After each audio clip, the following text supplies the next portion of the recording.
ஏழாம் வகுப்பு திருக்குறள் பார்க்கலாம்.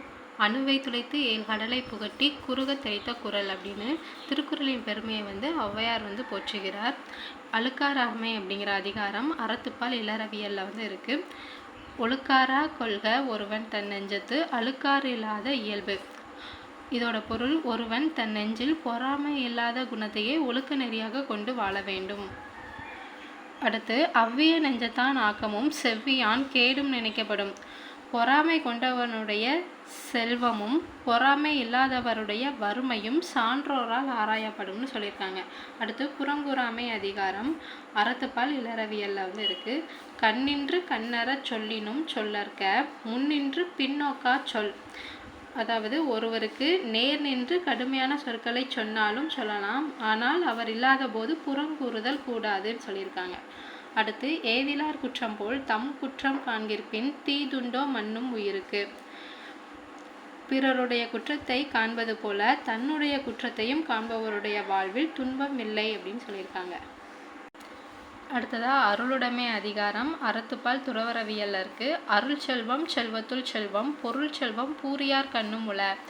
அருளாகிய செல்வமே செல்வங்களுள் சிறந்த செல்வம், பொருள் செல்வம் இழிந்தவரிடத்தும் உள்ளதுன்னு சொல்லியிருக்காங்க.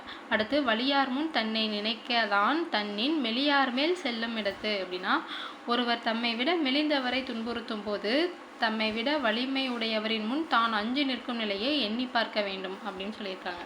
அடுத்து, வாய்மை அறத்துப்பால் துறவரவியல். வாய்மை எனப்படுவது யாதெனின் யாதொன்றும் தீமை இல்லாத சொல்லல். பொருள், வாய்மை எனப்படுவது மற்றவருக்கு ஒரு தீங்கும் தராத சொற்களை சொல்லுதல் ஆகும் சொல்லியிருக்காங்க. அடுத்து, தன்னஞ்சறிவது பொய்யற்க பொய்த்த பின் தன்னெஞ்சே தன்னை சுடும். ஒருவர் தம் நெஞ்சறிய பொய் சொல்லக்கூடாது, அவ்வாறு கூறினால் அவரது நெஞ்சமே அவரை வருத்தும் சொல்றாங்க. அடுத்து, உள்ளத்தால் பொய்யாது ஒழுகின் உலகத்தார் உள்ளத்துள் எல்லாம் உளன்.